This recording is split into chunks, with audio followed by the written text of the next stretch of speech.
Assalamu alaikum. Welcome to another video. I am Ahmed, one of the IELTS and PD trainer at Edify Group of Companies. आज की video has a very interesting title and very interesting content as well. आपने देख लिया होगा thumbnail के ऊपर और description में भी. ये वीडियो उन लोगों के लिए है जो कि ऑक्सफोर्ड ELLT के टेस्ट में अपीयर हो रहे हैं या होने वाले हैं और उन्होंने अपना जो स्पीकिंग है वो भी पेंडिंग है, उसकी प्रिपरेशन कर रहे हैं और वो इस फिक्र में मुब्तला हैं कि यार 15 मिनट पहले जो हमें वो आएगा टॉपिक, उस पर हम प्रेजेंटेशन कैसे तैयार करेंगे. तो मैं आपको आज बड़ा एक सिंपल सा मेथड बताऊंगा कि how can you prepare for your presentation with in few seconds using the chat GPT, और उसमें से फिर आप पॉइंट्स कैसे निकालोगे, उनको क्रॉस चेक कैसे करोगे, and how can you prepare that in a very short amount of time, and that is going to help you a lot in your speaking section. So let's get started. I have ChatGPT और दूसरी side पे मैंने file open की हुई है, एक practice file है और इसके अंदर हमारे पास एक क्वेश्चन है. अब आपने सबसे पहले ये करना है कि फॉर इंस्टेंस आपको ये ईमेल में आएगा, आपको इस तरह डॉक्यूमेंटेड फॉर्म में नहीं आएगा, तो आप ईमेल का भी स्क्रीनशॉट ले सकते हो. मैं भी आपको ये बताता हूँ कि हम फॉर इंस्टेंस ये सेकंड क्वेश्चन है जिसकी हमने प्रेजेंटेशन तैयार करनी है, इतने से पोर्शन का मैंने यहाँ से स्क्रीनशॉट लेकर उसको सेव कर लिया. ठीक है, अब मैं जाऊँगा चैट GPT के ऊपर और मैं यहाँ से अटैच वाले ऑप्शन में जाऊँगा और upload from a computer. I will select this option. उसके बाद आप अपना जो आपने स्क्रीनशॉट लिया है वो अपलोड करेंगे. थोड़ा सा टाइम लगेगा, उसके बाद ये स्क्रीनशॉट अपलोड हो गया. अब आपने इसको इंस्ट्रक्शन लिखनी है कि create a 5 minutes presentation script on the given topic.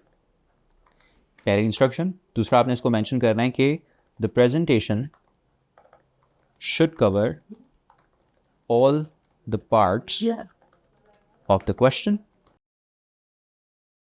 Third instruction would be the tone of the presentation should be academic, right? ताकि उसे पता चले कि आप एक एकेडमिक टेस्ट के लिए प्रिपेयर कर रहे हैं और वो आपको कंटेंट वैसा दे जिसमें हमें कम से कम एडिटिंग करनी पड़े. बस आपने इतना सा लिखना है, स्क्रीनशॉट अटैच करना है, and you will give the command, you will wait for few seconds, and then ChatGPT will create a very interesting 5-minute presentation script for you. This is not it. Entirely इसको याद नहीं कर सकते. Obviously जो AI tools हैं उनकी कुछ ना कुछ limitations होती हैं, कुछ वो वर्ड को रेपिटेटिवली यूज़ करते हैं, हमें वो चेंज करना पड़ेगा और वो सारा कुछ. But this is something that you can do in the beginning. Now let's quickly go through it. किसने इसको जो है वो डिवाइड कैसे किया है. तो सबसे पहले इंट्रोडक्शन में अगर हम देखें तो इंट्रोडक्शन के पार्ट में उसने ओपनिंग स्टेटमेंट दिया है कि introduction topic today I will be discussing the importance of protecting languages that are spoken by very few people.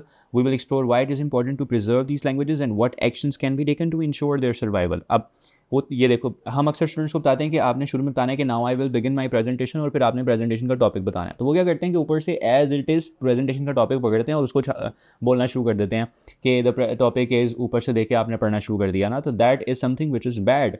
उसमें से ही वर्ड निकाल के आपने एक सेंटेंस बना लिया.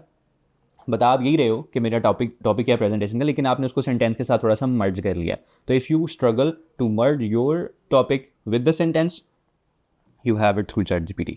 फिर उसने उसके बाद जी सेकंड जो है उसने, क्योंकि हमने उसको प्रेजेंटेशन कहा था तो उसने स्लाइड्स की फॉर्म में दिया हुआ. Obviously you will not be using the slides, आप इसको सिर्फ अपने पॉइंटर्स के तौर पे यूज़ कर सकते हो. उसके बाद है जी उसने कर दिया वाई प्रोटेक्ट इंडेंजर्ड लैंग्वेजेस. क्योंकि मैं आपको दोबारा से क्वेश्चन एक दफ़ा दिखा देता हूँ. क्वेश्चन हमारा ये था कि by the end of the century around half of approximately 7,000 languages spoken in the world today could disappear. In your opinion, what should be done to protect languages that not very many people, this is wrong, but people speak, and is this important? Why or why not? Right? तो इन्हीं मैंने उसको कहा था कि आप जो question के जितने भी पोर्शन हैं उन सबको कवर करना है, क्योंकि रियल एग्जाम में भी ये देखा जा रहा होता है जब आप प्रेजेंटेशन दे रहे हो तो वो ये देखते हैं कि क्या आपको क्वेश्चन समझ आया और आपने उसका कोई पोर्शन मिस तो नहीं किया. If you are missing any portion then obviously that is problematic. तो इसमें पहले वो कल्चरल हेरिटेज वो बता रहा है कि why we need to protect endangered species. उसके उसने 3 पॉइंट्स बता दिए कि चूँकि वो हेरिटेज को रिप्रेजेंट करती हैं, वो ट्रेडिशनल नॉलेज को रिप्रेजेंट करती हैं, और लिंग्विस्टिक डाइवर्सिटी जो है वो आती है when people are speaking different languages. Obviously we have more linguistic diversity rather than just going with English or one language all over the world. So that would not be a good thing to do. Now, how can you protect those? फिर आगे वो strategies बता रहा है कि जी document कर सकते हैं आप रिसर्च को, educate and vitalization of the programs, community involvement and government and institutional support, and then there are the importance of action preventing cultural loss. ये थोड़ा सा यहाँ पर रेपिटेशन आ रही है. So this is the limitation that we have when we use ChatGPT. Certain points will be repeated often and often again and with different headings. So what you need to do is you need to combine all the repeated things into one. अब normally आप ये कर सकते हो, आप सारे को copy करोगे और एक डॉक्यूमेंट के ऊपर डालोगे और उसके बाद इसमें चेंजेस करोगे. लेकिन उससे भी पहले हम ये करेंगे कि हमारा जो टाइटल है the importance of protecting endangered, what I will do is I'll copy this, I'll go on a next tab, will paste this and I will write articles at the end of this, right? अब मेरे पास different articles आ गए हैं जो कि इसी चीज़ के ऊपर हैं कि why should we need to protect endangered species. You will open a couple of first few links और उसके ऊपर जो भी कंटेंट जैसे भी मिला. अब जैसे देखो इसमें भी वही पॉइंट आ रहा है, कल्चरल हेरिटेज, लिंग्विस्टिक डाइवर्सिटी, और उसके बाद the role of native speakers and alphabets in the cultural, जिसको थोड़ा सा एक्सप्लेन किया हुआ है कि स्टडी ऑफ एंडेंजर्ड लैंग्वेज. अब ये इस तरह की चीज़ों से हेल्प क्या होगी. ChatGPT ने आपको एक ओवरऑल एक मैप दे दिया, पॉइंट्स दे दिए हैं.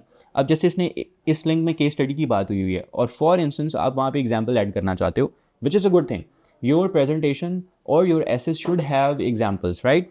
तो अब आपने एग्जाम्पल्स ऐड करनी है तो आप इस चीज़ को, इस तरह के आर्टिकल्स में से वो मटीरियल निकाल सकते हो. इसमें से आपने क्विकली इसको पढ़ना है और जो आपके काम की चीज़ है, मुझे इसमें ये केस स्टडी काम की लग रही है तो आई विल कॉपी दैट और मैं अपने वो कल्चरल हेरिटेज या जिस चीज़ को भी ये case study of an endangered language, ये बता रहा है कि कौन सी एंडेंजर्ड लैंग्वेज है और what it takes to preserve an endangered language, हम क्या कर सकते हैं उसके लिए. तो बात समवट वही हो रही है, उन्हीं पॉइंटर्स को समहाउ हाईलाइट किया जा रहा है but in a very different way and you will have more value in this article. Similarly you can go an other, you can open any other जो है वो लिंक और इसको भी आप जो है वो बस क्विकली सा आपने गो थ्रू करना है. इसमें देखना है कोई ऐसी हेडिंग जो कि आप पहले मिस आउट कर रहे हो.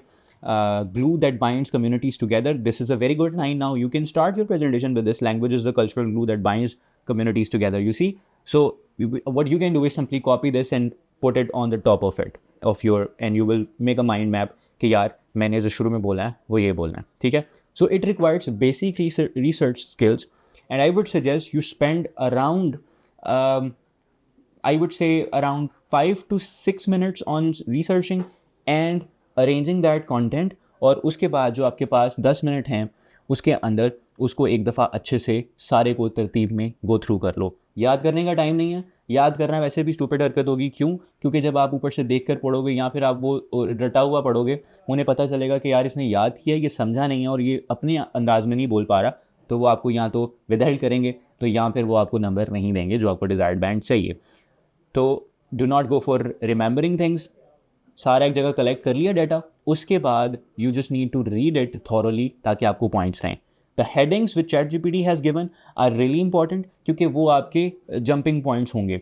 तो उन हेडिंग्स को आपने अच्छे से मेमोराइज कर लेना है. तो what you need to memorise is the headings only. what is in between the headings you don't need to memorize that, you just need to read it. तो जब आप खुद ही वहाँ पे आप पेज पे कहीं पे सामने लिखा देखोगे कि जी इट ब्रिंग्स लिंग्विस्टिक डाइवर्सिटी, आपके दिमाग में फ़ौरन से पॉइंट आना चाहिए जो उसके नीचे है. अच्छा, लिंग्विस्टिक डाइवर्सिटी में मैंने क्या बताना था कि जब ज़्यादा लोग डिफरेंट किस्म की लैंग्वेजेस बोलेंगे तो उससे हमारे पास ज़्यादा डाइवर्सिटी होगी. We will have more better, मतलब diverse representation of the culture and the way we of literature में भी. तो आप इस तरह के बहुत सारे जो पॉइंट्स उसके अंदर आ रहे होंगे उनको हाईलाइट कर सकते हो. So this is a very cool, I would say, and a quick way to prepare your presentation. और आज के दौर में it is not difficult at all to get hands on the good content, right? If you just can utilize the technology and if you can utilize the brain. So this is a very simple way to prepare your presentation within 15 minutes and ace your Oxford ELT speaking. Thank you for watching.